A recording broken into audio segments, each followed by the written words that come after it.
Hi, hello, welcome everyone. This is Charlene of Angel Hack, the organizing team of the Hello Future Hackathons.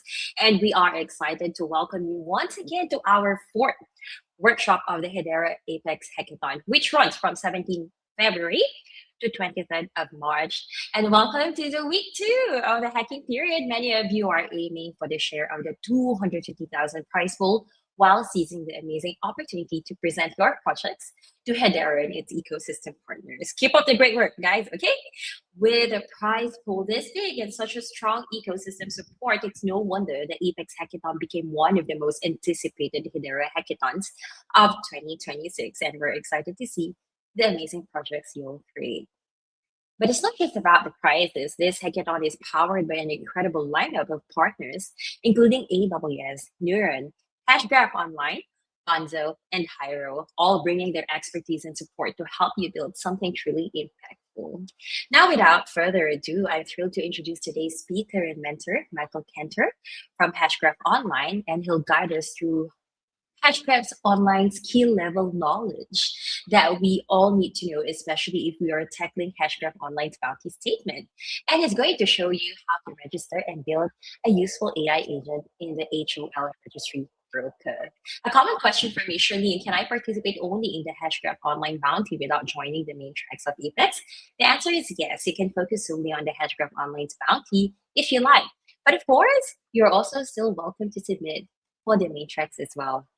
Okay, so Hashgraph Online Bounty offers 8,000 prize pool plus 100K HOL points, right? So it's a great opportunity to explore. Now, for questions and follow-up, please feel free to ask questions during this session by typing in this live chat. We'll address them at the end if time permits. If your question comes later, that's completely fine, okay? So please fill out the form I'm about to share right now on the screen. And of course, please catch us on Discord. We will always be there and you can contact us directly. Okay, now I'll hand over things to Michael to kick off the workshop. Michael, the stage is yours. Take it away. Hey, hi everyone. It's Michael Kantor, president of Hashgraph Online.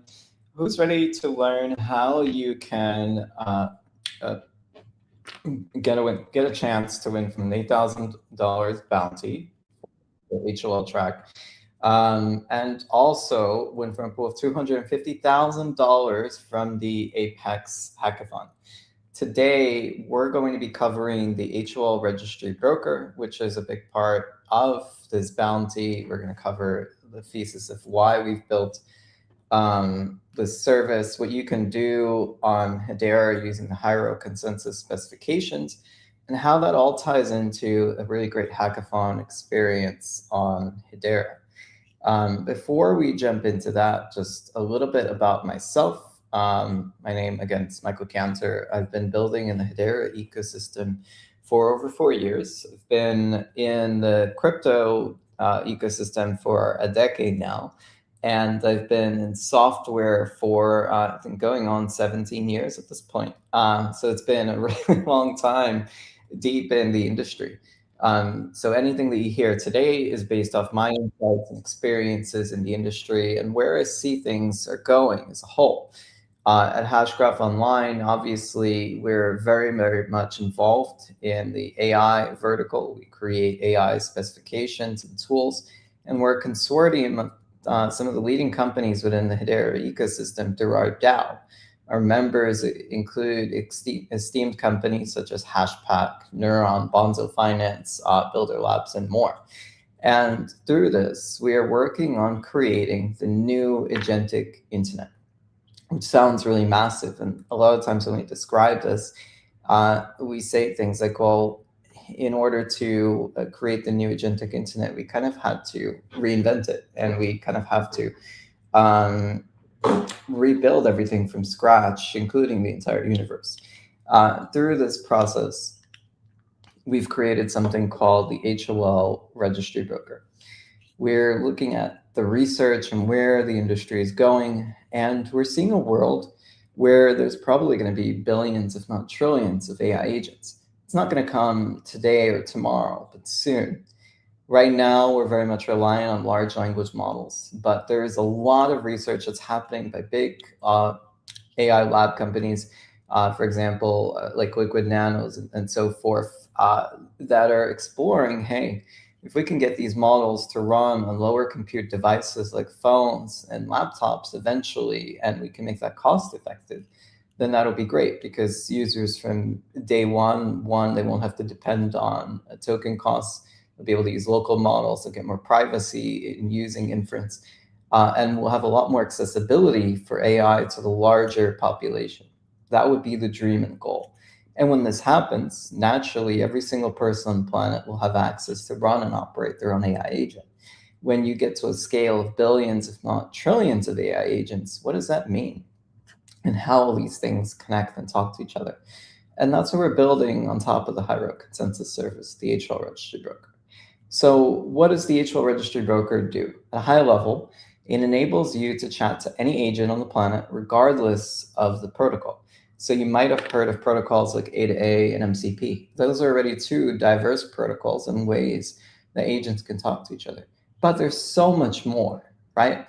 There are protocols like XMTP, for example, that enable completely private chats between agents. You have P2P as well. You have many communication protocols that have been built over the years, maybe even simple ones like JSON RPC. And through these agents will have to be able to talk to each other. And there'll be reasons why these agents all use different and diverse communication protocols, so usually around regulatory compliance or tech stack. With these agents and with the registry broker, you'll have integration between different agent registries and marketplaces. You might not know what a registry is, but at a high level, it's somewhere where you can take an agent and put it, right? So that could be an API. It could be a smart contract like ERC 8004. It could be the consensus service on Hedera like OpenConvey. So with the registry broker, we work on adapters, and we will enable support for these brokers so that they can find and connect and talk to each other. Agents that are registered in the broker also get completely private end-to-end chat that's encrypted by their own private key.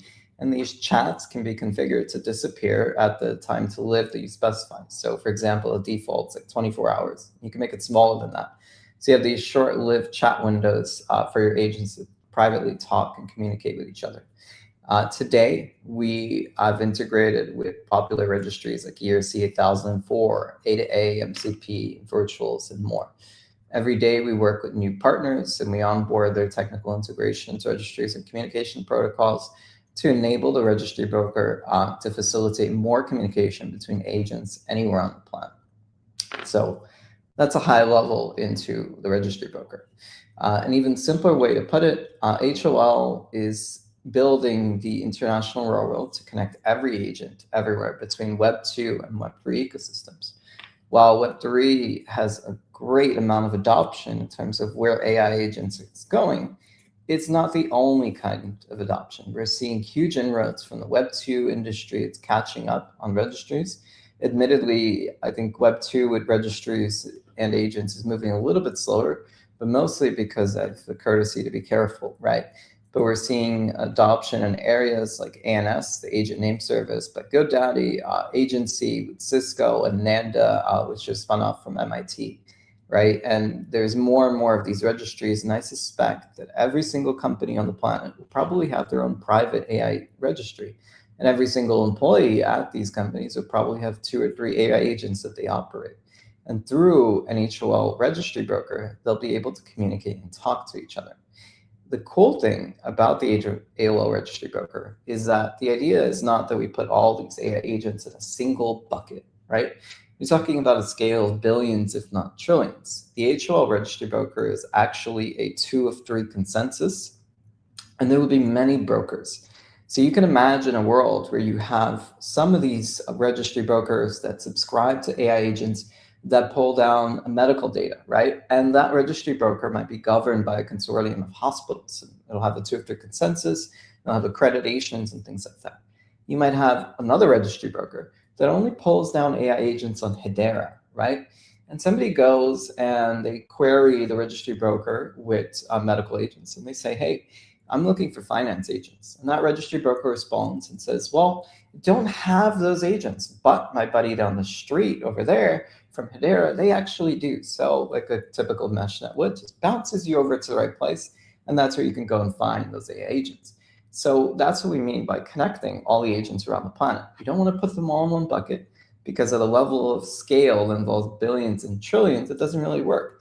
And you need consensus so that you can get a nice distributed load and you can understand where all the agents are anywhere on the planet, even if they're distributed between many nodes, right?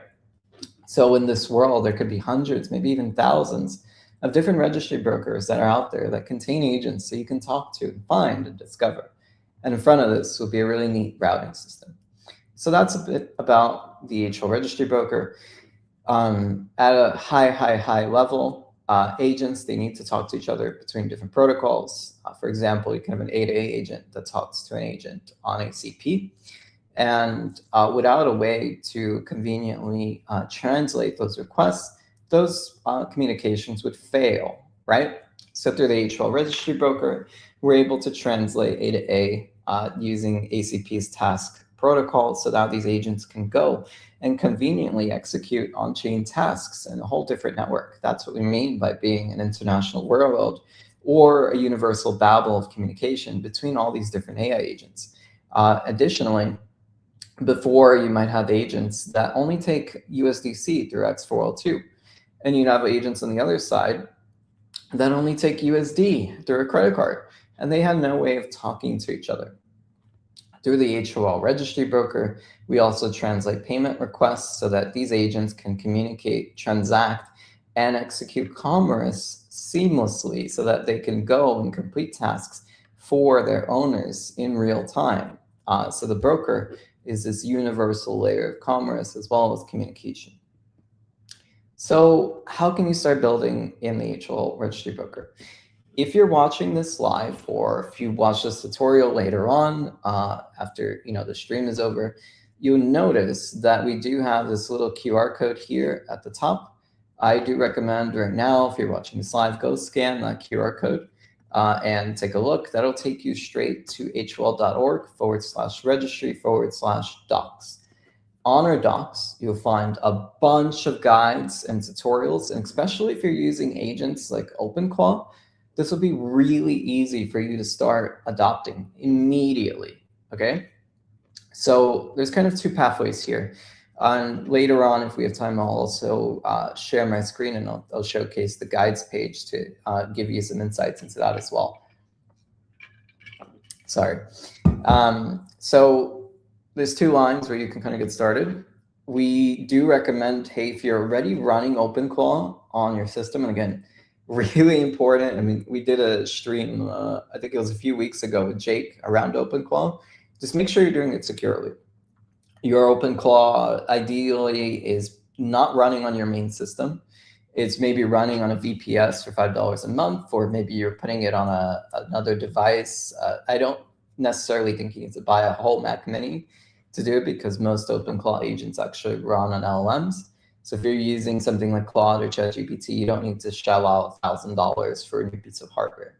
You can use a VPS or a really, really cheap laptop to run your OpenClaw. It doesn't need much compute at all. Now, say you've got your OpenClaw up. The only thing you need to do is send your OpenClaw our official skill. If you go to that docs page that's in the QR code, you'll find a link to that. There's a Skill MD tab. Just click that. Copy the link, and then there's a bunch of prompts that you can send your OpenClaw agent so you can get started immediately. Once you send the Skill MD to your OpenClaw, just tell it to register itself and chat with other agents. And don't worry if this is a lot to follow. I'm going to go into detail for all these steps. This is just a high-level overview. The step that I kind of forgot here is you do have to go into the dashboard and grab either an API key, or if you have a Hedera private key, you can just skip that part immediately.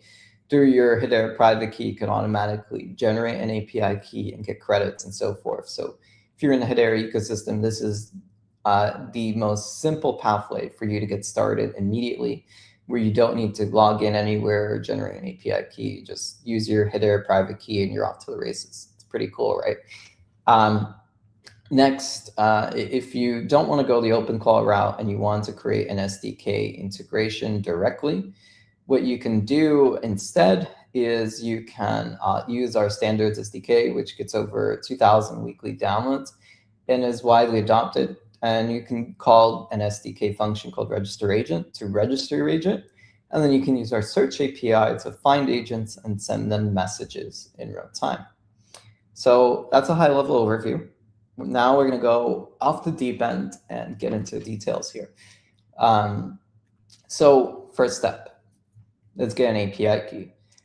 When you go to that QR code on the page, there is a tab on the page that also says API keys and credits. You click API keys and credits, and then there's a button that says to generate a new API key. Just an FYI, if you're watching this video and you're thinking that you can just copy the API key on my screen, this is obviously a fake API key, so ABC_QWERTY. It will not work in production. You do have to scan the QR code and generate one. The API keys by default will not charge you unless you have credits. And we have very, very generous free tiers. So you can search any agent on the registry for free and use that inside of your applications. If you're building something with our search API, we just ask that you shout us out or give us a credit on the website. That'd be highly appreciated. But you can use a search API for free. You can also register 5 agents as long as they're not getting registered in ERC 8004 for free. And you have a pretty generous chat tier as well. So you can send, I think, like 300-400 messages or something like that to other agents. Again, as long as there's no on-chain cost component, just egress, then you can use that for free as well. Especially if you're demoing or you're getting ready for the Apex hackathon, this free tier is really useful, especially for this track, right? Okay, so you've got your API key. What's next? With your OpenClaw agent, again, this is what I mean. You go to the docs page. There are 4 tabs. One of them is that SkillMD tab. Just click that SkillMD tab, and then you can go and send them the file. Just say, hey, look at this skill. I'd like for you to register on the HOL registry. Make sure that your OpenClaw agent has a Hedera private key or an API key from the broker, and then you're off to the races. It should be able to figure everything out very quickly, especially if you're using any of the latest models, Sonnet 4.6, ChatGPT 5.2, 5.3, or Gemini 3.1, you should be fine. Shouldn't run into any issues, and we've tested this quite end to end. This is the easiest pathway to getting set up in the broker and having your OpenClaw essentially run itself within the registry. And you can see that we have all these example prompts. You'll find that again in that SkillMD tab. For example, use a SkillMD, and I want to register myself in the registry broker. Use this profile payload. Before submission, validate the fields are correct, then register the agent, return the UAID, or find the top 5 agents for this task. For each result, return their name, their trust score, and protocols. We have one to resolve agent details and one to start chat sessions. So your OpenClaw agent should, in theory, be able to find, talk, and chat with other OpenClaw or just AI agents in general using the registry broker. So already, I hope, as you're watching this, you can see, okay, there's a lot of cool things that I can do inside the HOL registry broker that are possible using the SkillMD, which is powered by a CLI. That's all open source, or standards SDK.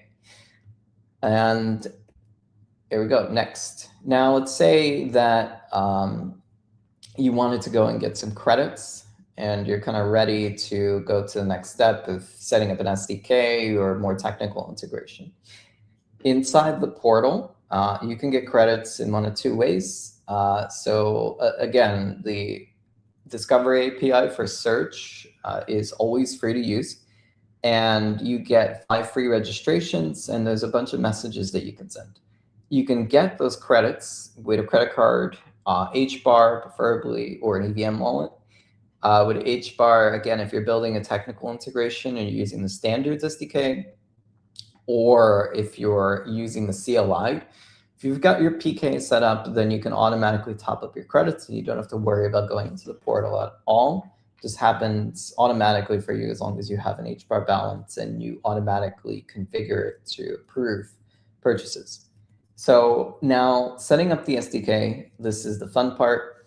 Number one, you will have to install the standards SDK. So that would just be pmpmi at Hashgraph Online / Registry Broker at standards SDK. If you don't remember that, or you don't want to copy code, again, scan the QR code, look for the guide for the install steps, or send it to your OpenClaw agent, tell them to install the standards SDK from Hashgraph Online, and you'll be off to the races pretty quickly. So once you have the standards SDK set up, again, if you're in Hedera, simplest way, pull down your account ID, your private key, and pop it into the registration auto top-up configuration. And once that's in there, then you'll be able to automatically purchase credits and generate an API key. Alternatively, you can also create a new registry broker client using your API key from the portal. In the screenshot, the base URL is set, but you don't have to put that at all. If you'd like to avoid it, just make the configuration a little bit neater. And there's also support for EVM keys, but again, we prefer an HBAR wallet or using the API key directly, just be a little bit more seamless. So the way that it kind of works once you set up your Hedera private key is that you can set up a minimum floor of how many credits you want and how much you'd like to automatically top up when your credit balance starts to get low. If you're worried, just put like a little bit amount of HBAR on that account, especially at automation. That's one thing that we kind of preface, like, hey, this agent, once you set it up, especially through OpenClaw, it'll be running autonomously, and it will be talking, exchanging values, a possibility that it goes through your entire HBAR balance eventually. So we recommend that you set up your AI agent with its own account that's separate from your main account, and ensure that it doesn't have access to any other PKs, right? Because we all know that ChatGPT or Claude might get a little bit creative and think, well, this PK is out, maybe I can use a different account to go on top of my balance. Just trying to be helpful. So again, silo your AI agent in its own infrastructure and its own server, so it doesn't have access to any other keys than the one that you provided, and set your balance to an amount that you're comfortable with, that your agent might potentially lose, right? I think that's a big thing with security and AI agents and the Web3 ecosystem especially. If you give it a private key that has access to all of your savings, then that is a terrible idea. I'd say that quite frankly. Give it an amount that you're comfortable with using and building business or operations around. Do not give it your full balance and portfolio. Just give it what it needs so that it can do the tasks that you're comfortable with. And if it needs more, then you can send it more over time, but don't give it the entire portfolio from day one. Next, once you've set up your SDK client, you can go and register your agent. So registration and profiles in the HOL Registry Broker are powered by HCS11, which is a specification that we wrote for a decentralized agent and human profiles. You can learn more about that on hol.org, on the decentralized profile standard on our website. That's the best way to kind of learn how it works. But at a very, very high level, HCS11, what it does is it takes your profile information for your agent, like its name, its bio, what models and capabilities it's using, and it puts them entirely on chain through HCS11. So your agent will get its own memo field, it'll get an HCS1 file that has its bio, and anyone can go and verify that from now on because it's stored through consensus. And again, this is the main benefit of DLT and blockchain, is that you have nodes all around the planet that all agree on the same state. So in my example here, we've got a Ledger Guard agent with automated treasury monitoring, and its model is set to GPT-4o Mini. It has two capabilities for security monitoring and compliance.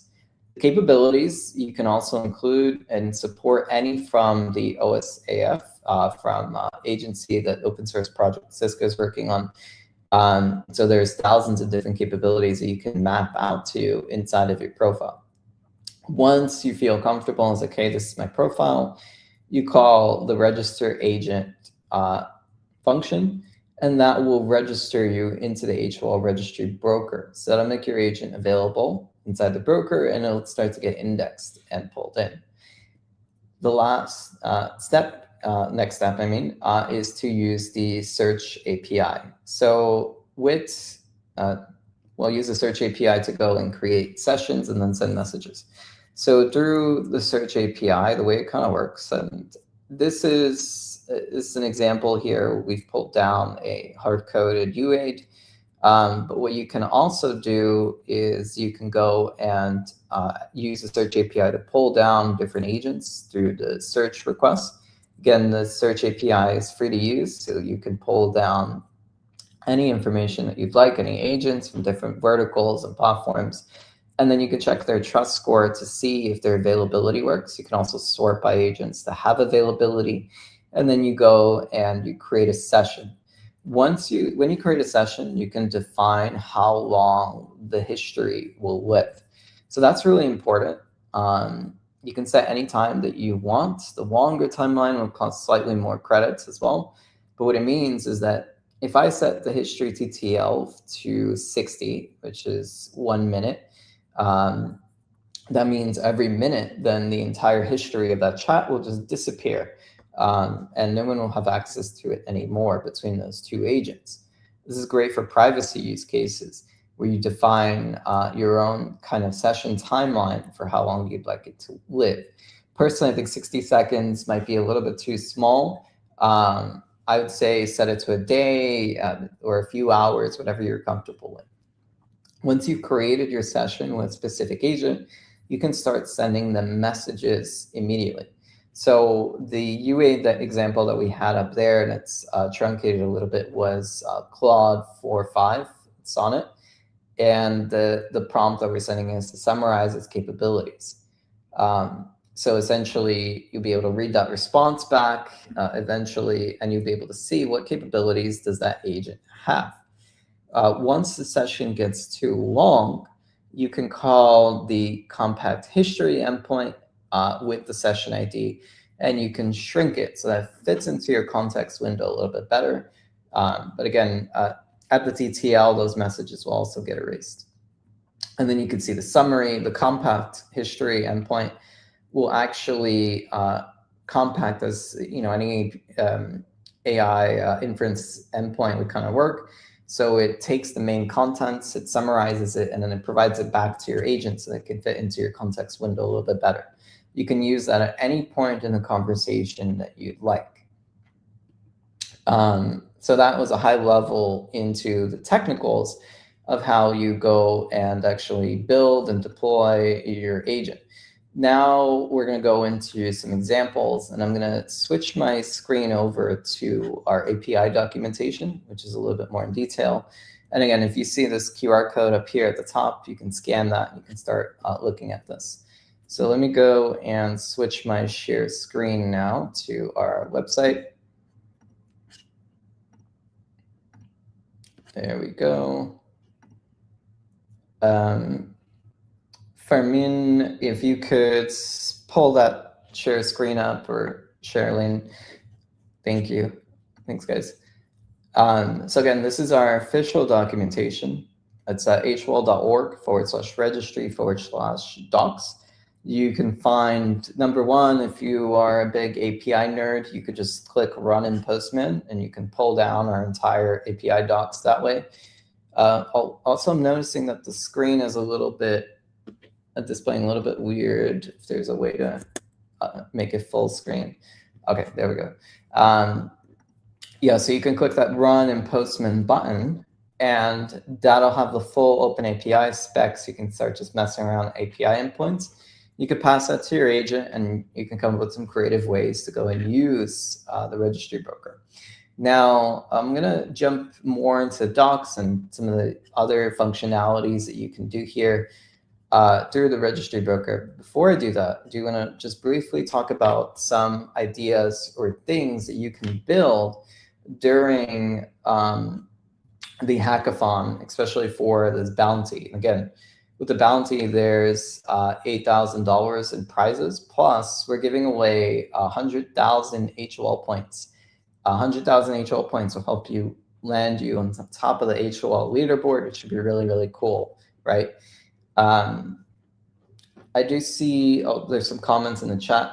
For an AI-powered meter verification plus transparent billing, what's the best HCS structure for high-volume consumer logs per privacy or one global index topic? That's a really great question. Number one, first thing to remember, anything you put on the consensus service will be there forever through block nodes and mirror nodes. So you want to be really careful, especially with regulatory compliance, and not put anything that shouldn't be there, because it's going to be immutable. We've built standards to make things mutable, but they're only mutable in the sense of how the specification operates. They're still going to be there on the mirror node no matter what.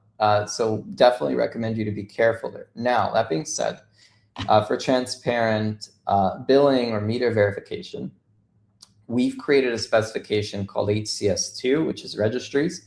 And you can find that on our website if you go under developers and then you click data registries. The standard is documented here, and then you can go in the SDK and you can start using it. What data registries do, HCS2, is it's kind of like a Merkle-like DAG, or maybe even a simpler way to put it is it's kind of like a navigation bar where you have a nested level structure. So you can have that infinitely loop essentially, and you can create registries of registries of registries. The HOL Registry Broker is actually built on top of HCS2 for AI agents. So is OpenConvey for agent-to-agent communication. So what I would generally recommend is you have like a top level registry where you index the main piece of data, and then you have in that top level messages. Those messages can reference another topic. For example, each meter, you can have a separate topic in that meter. You report the billing or the actions that happen. You can even nest this another level if you need to, if there's like an extra nested structure. But HCS2 is definitely the way to go. For privacy, again, you might want to consider off-chain. You could consider on-chain encryption using your PK to go and encrypt things.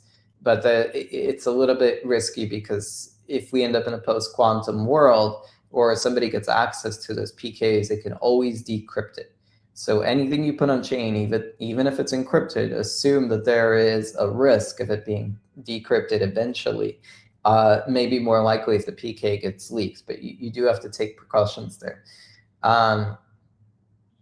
William, I see another question you asked. So will the AI agent be able to automatically, permanently keep important information until it's not anymore relevant? Yeah, exactly. So through the HOL Registry Broker, using the chat endpoint, the history is truncated at the TTL that you specify. So if you want to create an AI agent that essentially, it's talking to another agent, you've created a session, you only want it to last for a couple of hours, boom, it'll get truncated immediately after. Thanks, guys. Any more questions, feel free to drop them in the chat. I'll be checking them as we've got about 20 minutes here, but I will be checking them over time. Next, so in the Registry Broker guides, you will find a ton of documentation. We've got everything covered here, from encryption to skill publishing. There's so much that you can do with the HOL Registry Broker. If you're starting your journey, I recommend, again, installation and setup. Download the Hashgraph Online Standards SDK. There's a command here that you can run, and some environment configuration that we recommend. These are the same examples that we had in the workshop earlier. Basically, just pop in your PK, create the broker client, and now you're off to the races. Oh, also, you can add in an app ID here in the headers. Eventually, we're going to have analytics that you can use to kind of see how things are going with your agents. And if you don't want to use an API key, just call authenticate with Ledger credentials, and you'll be automatically off to your PK. There's a guide here for registering your agents. You can go through that. This is kind of like the one-shot tutorial. Create your client, create a profile, send over your payload, get a quote, and then boom, call register agent, you're off to the races. At that point, your agent should be in the broker. Again, passes over to your open call, and it'll probably be way faster. I saw a question come up. This is awesome, and it also supports X402. That is correct. It does. So if you go into our guides, you can see how to set up X402. This might not be the right one here, but we do have X402 support. It's in here somewhere. Under payments, where are you? Let me refresh. And the way that it kind of works is, let's see. Maybe we're missing it from the docs. Oh, there we go. Yeah, so you can purchase credits with X402 with any EVM-based wallet. And you can also, when you're chatting, you can set X402 requests as well. That's the guide over here. It's somewhere in here. There we go. X402 paid chats. So some registries like the X402 Bazaar or ERC 8004, they have listings that support an X402 payment. And we have a lot of demos in the standards SDK where you can see examples of this. But you can see, like, so you can buy credits with X402, or you can send a paid message. Let's say that you're sending a message to a agent that requires payment before talking to them. The send message function, which you're using anyway to talk, will automatically abstract that for you. So that way you're building an agent, accepts X402 payment. Then when you're sending a message, every message will get billed at whatever the cost is for that agent. And this works with ERC 8004, virtuals, and more. And if there's specific use cases that you guys have, let us know. You can reach us on Telegram or Twitter, or send us a DM, and we can consider expanding that functionality even more. But the idea is that it's kind of like an automatic system. That agent requires you to send a payment for messages or whatever the specific request is, gets abstracted and pays automatically without you having to do anything special, right? And that's kind of the goal with these agentic payment systems, is to make them as easy as possible. I see another question. How about privacy option layer 2 there? Will they ever have an option to run these on a privacy safe environment, chain options and command in layer 1 when it's safe to be on chain? So what you can do, and we'd love to see this during the bounty, we've created a specification called appnets. So appnets are a way to essentially create a decentralized consensus, or registry brokers are actually built on top of appnets as well. And you can have these work around in a way where, one, all the messages inside of the appnet are encrypted, and two, you can keep some of those messages off-chain. Essentially, you can have a 2 of 3 consensus between multiple accounts that could do computation, execution, governance, shared treasuries, and things like that. It's a cool way for, maybe you want to run an agent as an appnet. We have some examples on our website for a price oracle that we built in this way and other things. So appnets would probably be one way of exploring. I wouldn't exactly call it a layer 2. It is leveraging HCS, but you can build privacy into it if you don't want to put some stuff on chain. Another question from Marcella: is Hedera exploring or developing any initiatives related to quantum computing? There was a really great talk that Lehman did at Hedera Dev Day. I'm sure it's going to be on YouTube at some point. I recommend listening to that. From what I understand, with quantum, that's something that they're exploring, and it'll be opt-in and kind of like a switch that they can make inside the system. Again, I don't work for Hedera, and I don't know exactly what plans LabsCo has around quantum, but Lehman did speak about it publicly at Hedera Dev Day, and it seems like Hedera will be able to mitigate any effects of a post-quantum world. Coming back to the docs again, keep the questions coming, guys. If you've got more, this is the place to ask. with the chats, another cool feature that we have is we have an XMTP integration and agent feedback. So if you want to submit feedback to an agent through ERC 8004, there is a way to check feedback and submit feedback directly to the SDK. That's a pretty cool method. We also have encrypted chat.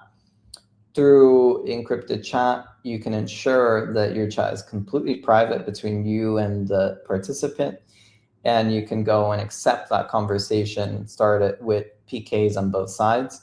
This does require that both agents are registered in the HOL Registry Broker, but we'd love to see privacy-focused solutions built on top of the Registry Broker as part of the bounty as well. That'd be very cool.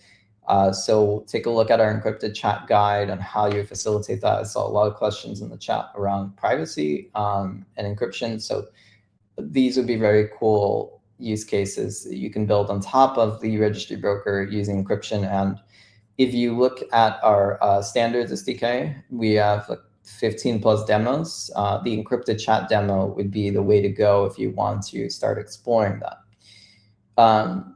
Another cool feature that I do want to cover is recently we added a trustless skills registry.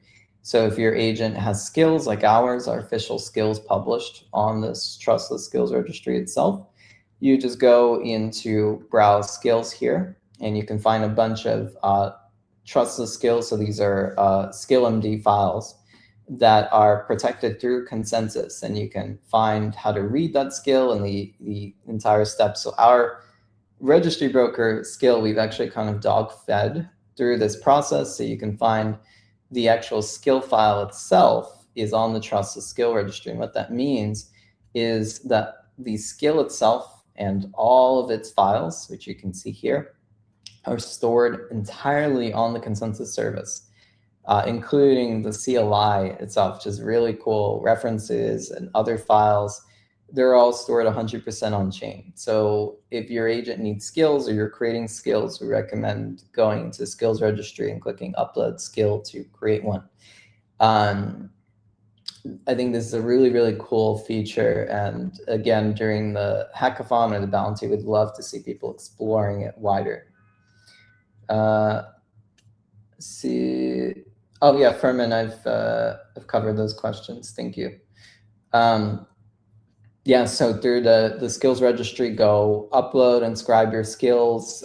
They just cost credits, very, very minimal amount, because the consensus service is quite cheap, and it's all built around our HCS1 inscriptions and other services. Coming back to our docs, so you can very easily go and install the SDK through that install step, register from this guide over here, and then you can start messing around with search and discovery. Our search, again, it covers every single major registry in the ecosystem. We already have over 100,000 agents that are indexed through the HOL Registry Broker. You can call the search endpoint, pick which registries you want to search from, sort it, and then when you have that agent, you can go and talk to it using the chat endpoint. So I think from a large level, this is kind of like the most important features. I would say set up the SDK, find agents through search API, and then use the chat API to talk to them. You can build a lot of really, really cool solutions by combining all of these elements together. I think that's basically it. And I know, Charlene, if you want to come back up here and we can close out. But I do want to say thank you to everyone for coming and joining us and listening to this workshop. Again, $250,000 in prizes from the Apex Hackathon, $8,000 from this bounty, and 100,000 HOL points you can get on the HOL leaderboard. So lots of reasons for you to get involved and win this hackathon. Wonderful. Wow. Thank you so much for that, Michael. And I cannot believe how much people I'm seeing right now on our live stream on YouTube. It's 103 people, but there are more on our Twitter and LinkedIn, which I would be able to know later from Famin. All right, but thank you, everyone. This is such a healthy kind of conversation in our discussion, right? You can see that we have a lot of sensible and thoughtful questions that has been asked to Michael, and I believe that he also enjoyed it. So, everyone, I know that this is quite a short workshop, and we really hope that we have a longer time to answer your questions. However, time is really flying so fast. So, what we can do is, okay, I'll paste it here once again.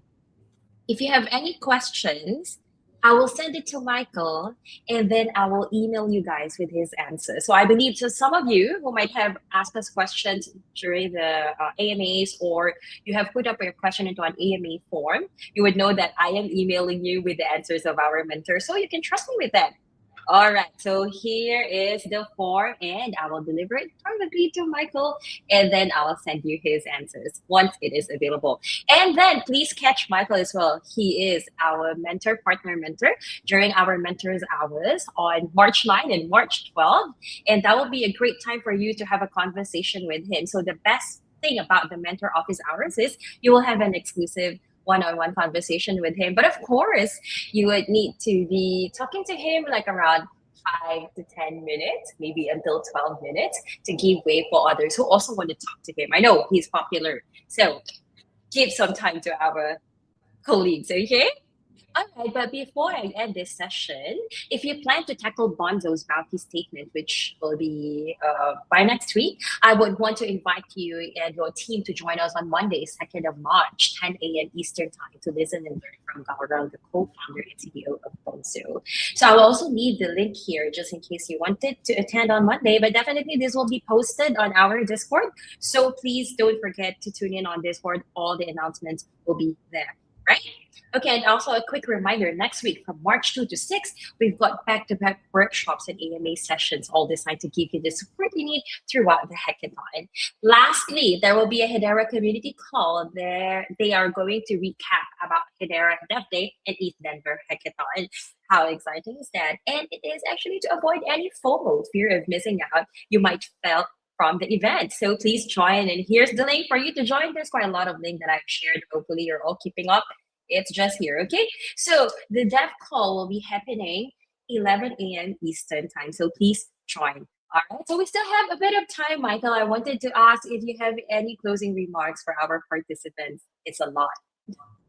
Yeah. Number one, thanks again, Charlene, for organizing this. It's been great.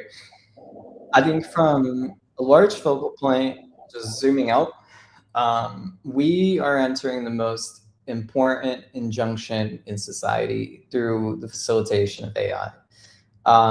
AI is transforming everything really, really fast. And that also means for participation in hackathons like this, if you are hesitant or you feel like you have imposter syndrome, don't. You, through AI, using tools like Codex, Claude, Cursor, etc., you can start developing platforms without really having a strong technical understanding. And you can build something for this hackathon. It's all about what you can imagine and what you can create and deliver. There's no better time to do it than during the Apex hackathon. You've got a few weeks to enter, which, you know, from a high level, if you've got good ideas and you can assemble the right team, you do have a chance of winning in this hackathon, or maybe winning this bounty that we have going on, or some of the other partners like Neuron or Bonzo or AWS. Lots and lots of opportunities. The last thing you want to do is let them slide by, right? And from a wider note, AI is just transforming every single industry as it is today. If you're not keeping up, you're not educating yourself, then you're leaving a lot of opportunities at the door. And I just recommend that you get involved and participate as much as you can. Participation is rewarded at every single inch. In open source projects, it's a great way to get involved just by contributing, right? So I hope to see some of you deliver some really cool solutions around the high road consensus specifications, which are now part of the Linux Foundation Decentralized Trust through high roads. It's very, very cool. And from the agentic side, there's so many cool solutions that need to be solved, and I can't wait to see all of them. Wonderful. Thanks for that, Michael. I believe that there will be a lot of people. I can see a lot of registrations already. And guys, we are waiting for your innovation and we're waiting for your solution. Okay, come and join our hackathon. So, how to join? If you see our screen right here, we have a QR code on top of Michael. Okay, so you just need to scan that. It will direct you to our hackathon. So, the hackathon, you can participate on our main tracks. You can also participate solely on the bounty if you really just want to focus on that. No problem. All right. So, see you again, everyone, next week, March 2. But then, okay, just like what I've shared a while ago, you can join the dev call of our community in Hedera, and then you can know what has happened during the ETH Denver and Hedera Dev Day. All right. See you once again, guys, and have a good one, everyone. Goodbye. Cheers. Thanks, everyone.